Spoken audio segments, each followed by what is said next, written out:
Damon Martin, MMA fighting here with one of the top prospects, as always, in mixed martial arts. He makes his return next weekend, June 11th in Bellator. Welcome back, Aaron Pico. Aaron, how is everything? Damon, everything is good. Just getting ready for June 11th. Starting to feel the jitters, but everything's good. Training camp went well, and I can't complain. Absolutely. Well, glad to hear that, and I appreciate you doing this today. Obviously, you were going to return a little earlier in the year. There was a hiccup, obviously. Now you're back Yeah. in June. Was there any disappointment, or is that just kind of you roll with the punches when something like that happens and you don't get to fight? No, it is what it is. I mean, I try not to stress out too much about it, but I had COVID. I got COVID, and it didn't affect me too well. I was just out for 3 weeks, just super, super tired, cough, the whole 9 yards. But my manager, Ali, said, "Hey, I think you should probably just sit it out. Just make sure that you're well rested and make sure everything is good. There's no need to rush anything." So that's why I have my manager. That's why I have my coaches. I really trust my team. So they advised me to probably sit it out, and here's what it is. It's now funny I'm you healthy say and ready to go. It's funny you say that. I remember our last conversation. You told me the big difference between Aaron Pico at the start of his career and Aaron Pico now is you're trusting in your coaches, you're trusting your manager, to help lead your career. And listen, I know how fighters are. No one wants to pull out of a fight ever. You could be on, you could be in the hospital bed. You'd be like, no, I'll fight. So is it good just to have that advice? Just because we know COVID is, we've seen it. It's hit people hard, obviously.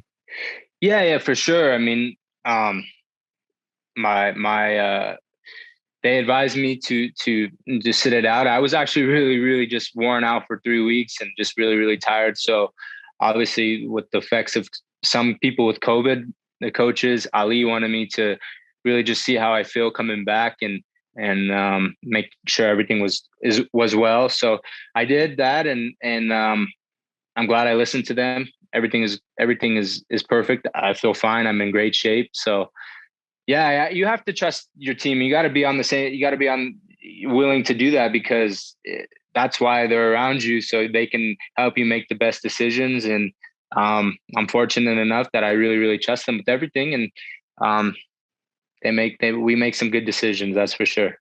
Absolutely. Now, as I said, I know there has been, some people affected worse than others in terms of how COVID did with that. You said it's about 3 weeks.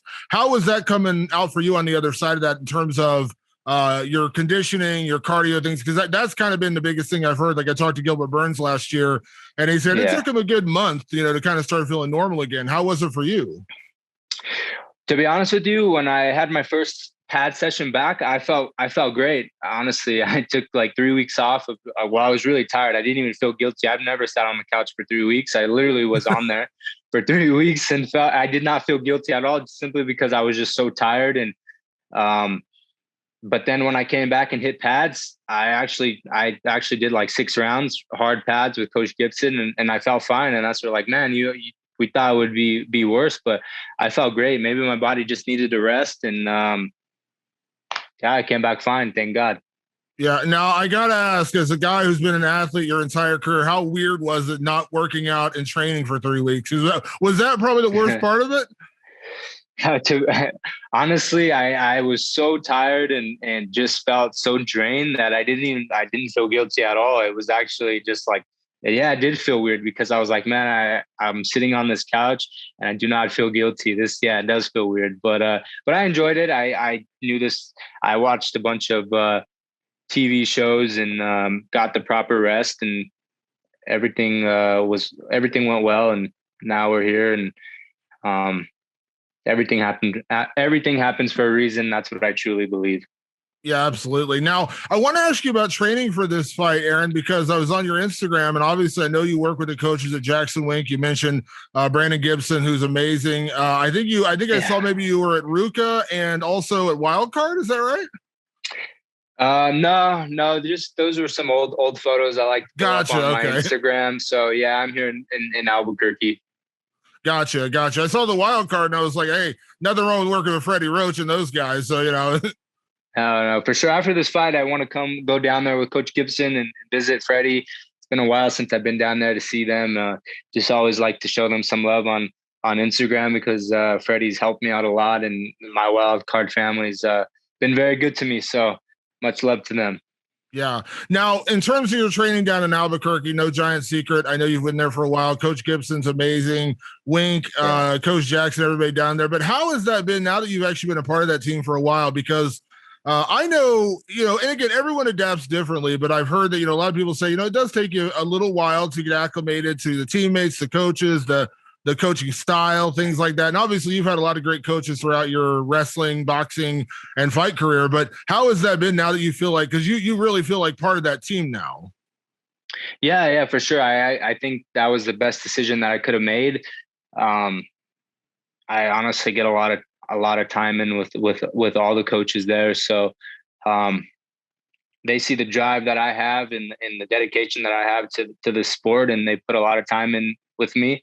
So it's a great place. It's a great place for me, and I've clicked well there. So super fortunate to have found that place and gelled with the coaches. That's the biggest thing. Some people can go to a really good team and they don't gel with the coaches, and then it's just like it's not really. It can bat a good team, but if you guys are not on the same wavelength, it's not good. So luckily for me, everybody's on the same page, and we're progressing, and we're really happy with how everything is going. Yeah. Now I feel like I know the answer to this question already, but I'm going to ask it anyways because you told me that you are putting the faith in your coaches and your manager to make those decisions and help you kind of lead your career. When you got Aiden Lee, did it matter it was Aiden Lee? Did it matter it was Aiden Lee again? Like, did any of that really play a factor in like your excitement or anticipation for the fight, or do you just kind of see a blank face across the cage for you at this point? Honestly, I swear I was just about to say that.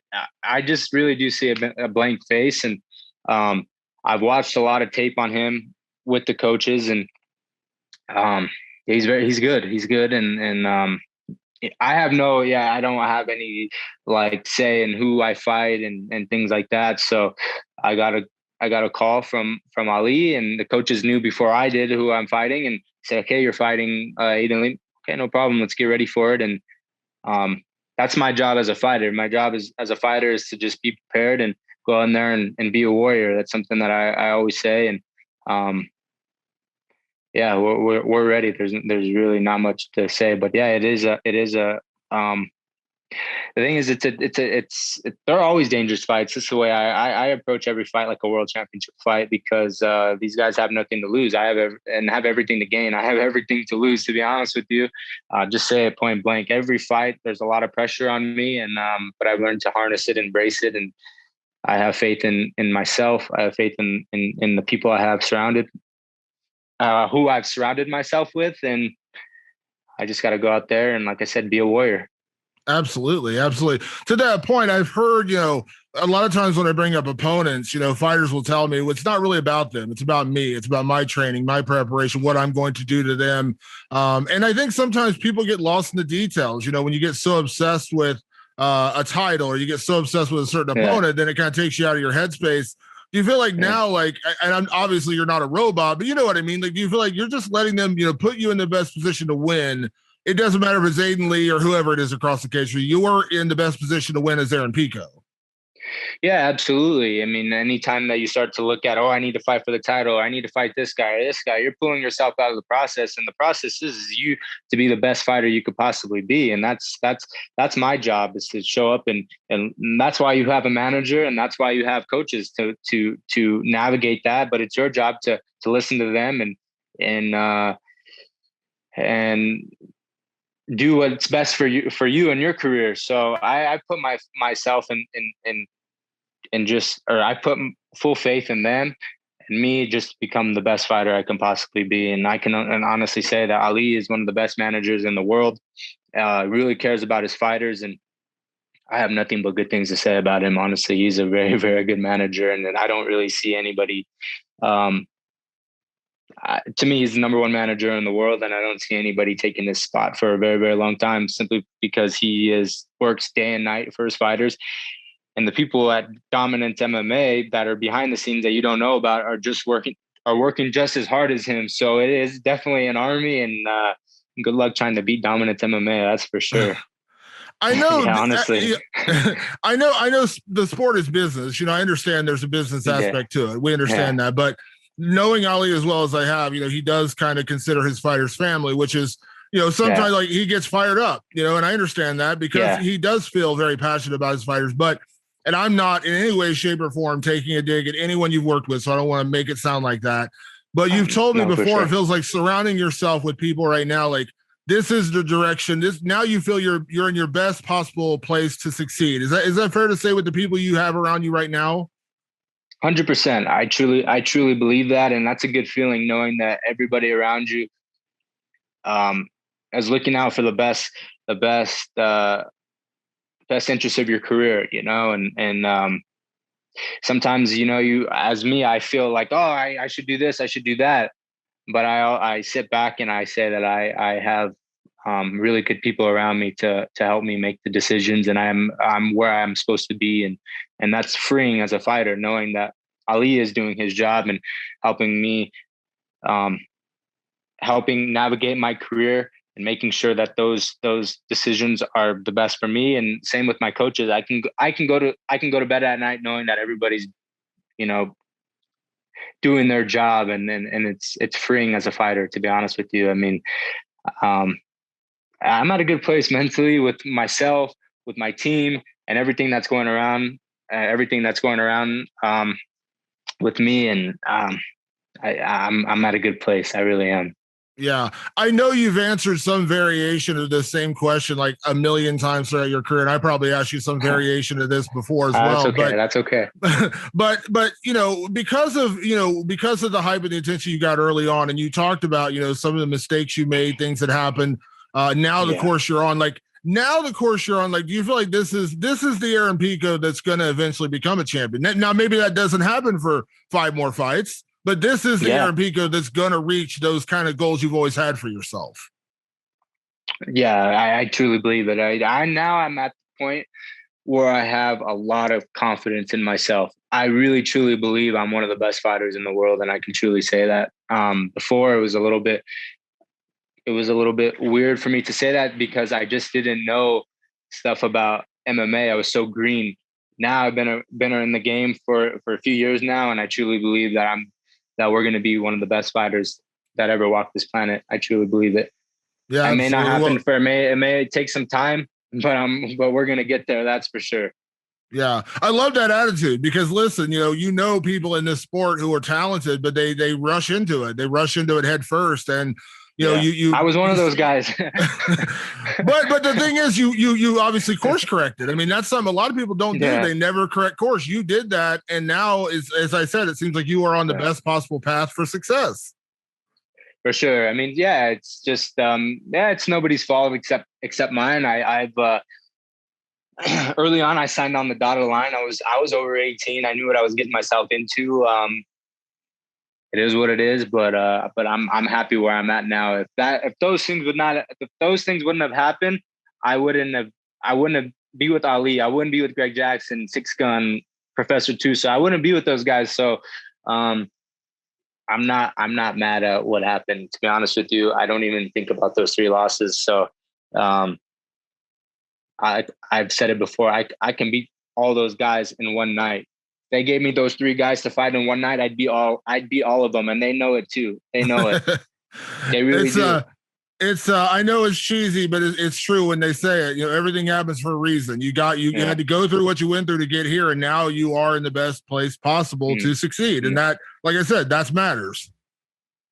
That's what matters. And I don't feel I'd be the fighter that I am today if that wouldn't have happened. If I would be 10-0 with 10 knockouts, I wouldn't have had to dig down deep and had to really, really understand the positions of fighting. I've really gotten good everywhere, and that's and it's fighting in the clinch, on the ground, off my back.